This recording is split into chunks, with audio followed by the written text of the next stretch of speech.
네, 사고 직후 현장에서 응급 환자들을 치료했던 노영선 서울대학교 병원 응급의학과 교수 전화로 연결돼 있습니다. 안녕하세요, 교수님.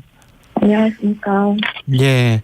그 사고 직후에 이제 현장으로 출동을 하셨는데 그 교통 상황이 너무 안 좋아서 지금 최초 신고는 10시 15분이었고 네. 현장에 진입 가능했던 시간이 11시 24분 이렇게 제가 지금 알고 있는데요. 맞습니까?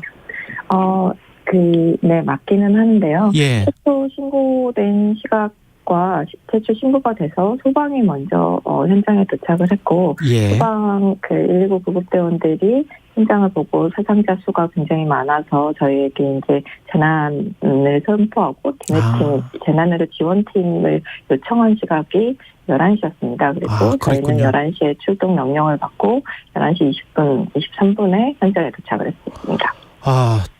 그 교통 상황 생각하면 최단 시간에 도착을 하신 건데 한 20분 만에 도착을 했는데 네. 응급 처치를 하기에는 그때 당시 상황은 어땠습니까? 이미 늦었었던 건가요? 어떻게 된 건가요? 네, 사실 많이 늦었습니다. 이게 이제 10시 20분에 최초에 신고가 되었을 때부터 아마 그 사건은 진행이 돼서 많은 인파들이 쏠려가지고 많은 분들이 이제 압사가 되었었을 거고, 그게 이제 그때 당시에도 많은 분들이 청색증을 보인다거나 이런 증상을 호소를 했었었는데, 이미 이제 더 위에 쌓이고 하면서 아마 아래쪽에 있었던 분들은 이제 호흡곤란이 지속이 돼서 아마 사망을 하셨을 가능성이 조금 있고, 저희가 현장에 도착했을 때에도 이제 구조하는 데까지, 환자들을 구조하는 데까지 시간이 지연이 되었기 때문에 사실 많은 분들이 시찰을 하고 있었지만 현장에서 사망을 선고를 하였었습니다. 예. 호흡 곤란이 사망의 제일 원인이라면 중상자 중에서 지금 뭐 하루 정도 있다가 사망하시는 분들은 어떤 이유 때문에 사망을 하시는 거예요? 사실 많은 부분이 처음에 증상 자체가 호흡곤란이었을 가능성이 있고요. 저희가 이제 호흡곤란이 생겨서 심장이 멈추기 될 때까지 심장이 멈추고 나서 얼마 안 되는 경우에는 CPR을 통해서 환자가 자발순환을 회복하는데, 현장에서도 자발순환을 회복해서 병원에 입원하는 경우가 있었습니다. 그런데 이런 환자들이 이제 자발순환을 회복했더라도 그 현장에서 오랜 시간 호흡곤란이 있었고 눌려 있었던 압박증후군이 발생을 했기 때문에 자발성 장기 손상으로 진행을 해서 사망하는 경우들이 발생을 합니다. 그렇군요. 장기 손상으로 이어지게 되는 거군요, 이게. 네. 그러면 그 중상자 중에서 앞으로 사망자가 더 늘어날 수도 있겠습니다. 네. 석단하기는 어렵지만, 그리고 저희 의료진들이 최선을 다하겠지만 아마 조금 더 늘어날 가능성도 있다고 봅니다. 지금 59개 병원에 분산돼 있다고 하는데요. 사망자, 부상자가. 네. 현재 시점에서 좀 더 지원이나 정비가 필요한 부분은 없을까요? 한 시점에서는 사실 지금은 병원의 각 의료기관의 그 치료 능력 안에서 병원 환자를 분포를 했기 때문에 사실 지금으로서는 더 필요한 것은 없다고 말씀드릴 수 있겠습니다. 서울대 병원 상황은 어떻습니까? 괜찮습니까? 네, 저희는 총 4명은 이송이 됐었고, 3분은 돌아가셨습니다. 그리고 한 분은 지금 중환자실에서 케어를 하고 있기 때문에, 저희는 의료 자원이 부족하거나 하지는 않습니다. 이런 경우에 뭐 다시는 이런 사고가 있어서는 안 되겠습니다만은 특히 여성분들이 남성보다 2배 가까이 지금 사망자가 많거든요. 네. 일단 이유가 뭔가요? 이게 이제 사실 이렇게 사람이 넘어지고 그 위에 차곡차곡 쌓이다 보니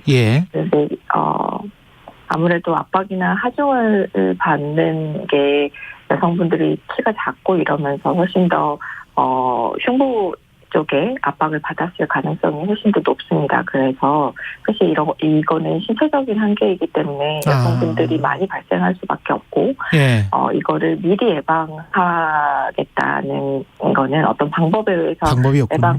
네, 특별한 방법이 없습니다. 사실 인파가 몰리는 곳은 가지 않는 것이 유일한 예방책이라고 하겠습니다. 그렇군요. 이런 압사사고 같은 경우는 아무래도 체격이 작고 약한 사람들 남녀 불문하고 더 큰 피해를 볼 수밖에 없는 그런 상황이군요. 네네. 예, 현장에서 일반 시민들이 CPR을 막 했었잖아요. 네네. 이게 골든타임이 있을 텐데 그 몇 분입니까? 일반적으로 신정지의 골든타임은 4분이라고 알려져 있습니다. 그 4분 안에 심폐소생술을 하면 환자가 뇌기능까지 회복할 가능성이 높다고 알려져 있지만 가장 가능한 한 빠르게 심폐소생술을 시행하는 게 좋고 4분이 지났다고 해서 시행하지 않는 거는 또 아닙니다.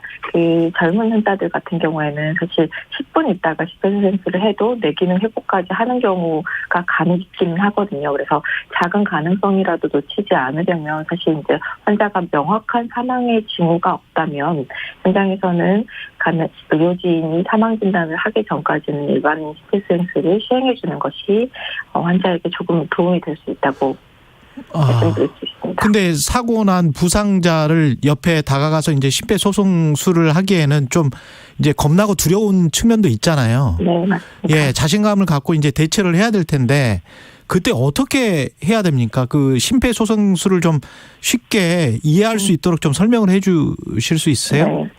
그 심폐소생술은 흉골의 가운데 부분 그래서 보통은 젖꼭지와 젖꼭지 사이라고 얘기를 하는데 흉골의 가운데 부분에 손바닥 2개를 겹쳐서 분당 100회 속도로 3에서 5cm 누르시면 됩니다. 그런데 이게 굉장히 기억하기 어려우실 수 있는데 가슴의 가운데에 두 손바닥으로 힘껏 분당 100회 정도는 기억을 해주셨으면 좋겠고 분당 100회.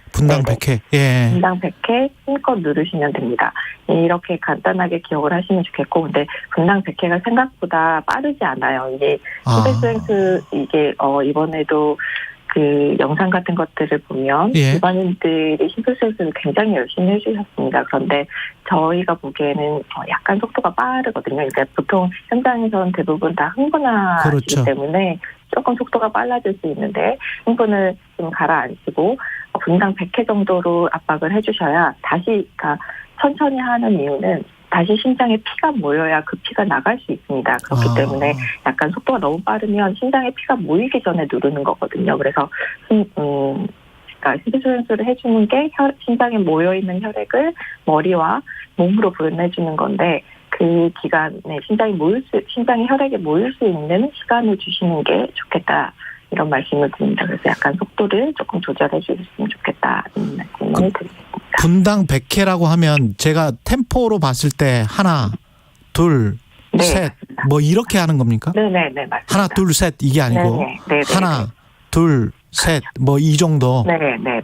예, 이 정도가 분당 100회라고 말씀을 해 주셨고요. 그 대규모 압사 참사를 직접 목격하신 분들, 그다음에 사고 당시 보도를 지속적으로 접하는 시민분들, 영상 보신 분들 정신적인 충격이나 트라우마를 경험할 가능성이 있죠. 네, 맞습니다. 저도 가장 걱정되는 부분 중에 하나이고요. 현장에 계셨을 사실 많은 그 인파들이 그 당시 상황을 여과 없이 보셨었거든요. 그리고 직후부터 굉장히 많은 영상들이 돌아다녔습니다. SNS를 통해서. 그래서 제가 직후에도 인터뷰 때 말씀을 드렸었는데 이런 것들이 외상후 증후군이라고 보통 얘기를 하는데 그런 스트레스를 과하게 노출시켜서 정신 건강에 해로울 수 있으니 반드시 이런 그 상황을 목격하셨거나 혹은 영상 같은 것들을 보셔서 이제 자꾸 생각이 난다거나 가슴에 두근거림이 생긴다거나 혹은 불면 같은 증상이 나타나면 반드시 주변에 신경정신과의 정신건강의학과의 상담을 받으셨으면 좋겠습니다. 혹시 이런 증상을 방치를 하면 나중에 어떤 우리가 흔히 우라병이라고 하잖아요. 네네네. 갑자기 분노가 터진다거나 이런 증상으로도 발전할 수 있습니까? 네, 연구에 따르면 이게 이제 그 당시에 치료를 안 하고 괜찮겠지 하고 넘어가는 경우 6개월에서 1년 후에도 그 증상이 반복되고 이 다른 질병, 다른 정신과적인 질환으로 나타날 가능성이 있다고 알려져 있습니다. 그러면 그 증상을 치료하지 않으면 이제 이 사람이 뭐 이성을 상실하거나 뭐 이럴 수도 있게 되는 거네요. 사실은 이런 트라우마 때문에 본인은 모르고 네. 있지만 가능성이 아예 없다고는 할 수는 없습니다. 예. 의료진 지금 환자 구하기도 힘드실 텐데 그 앞으로 의료진 대응 방향에 대해서 설명을 좀 해 주십시오. 간단하게. 예. 네, 저희는 일단 항상 그랬듯이 재난에 대해서 저희 이제 서울시의 민관 그 경찰, 소방, 의료진들이 매년 사실 이런 재난에 대해서 대응 훈련을 하고 있었습니다. 그렇죠. 그런데 예. 그 대응이 그 재난이라는 것이 이렇게 큰 규모의 재난은 아니었기 때문에 매년 그 재난 훈련을 했던 것이 이번 재난에 대응하는 것에도 도움이 됐기는 하였으나 규모가 너무 대규모였고 저희들이 현장에서 할 수 있는 부분이 많지 않았던 부분이 있어서 조금 부족한 부분들이 있었고 이 재난을 잘 마무리한 다음에 잘 디브리핑해서 그런 부분들을 보완해 나갈 예정입니다. 예. 앞으로는 이런 재난이 발생하지 않도록 예방하는 것에도 조금 더 노력을 기울일 거고 발생했더라도 발생한 다음에 빠른 대응과 대비를 할 수 있도록 노력하도록 하겠습니다. 예, 9449님 의료진들도 정말 고생 많으셨습니다. 이런 말씀하셨네요. 이태원 압사 참사 직후 현장에서 구조 활동을 벌인 노영선 서울대학교 병원 응급의학과 교수였습니다. 고맙습니다, 교수님. 감사합니다. 최경영의 최강 시사는 여러분과 함께합니다. 짧은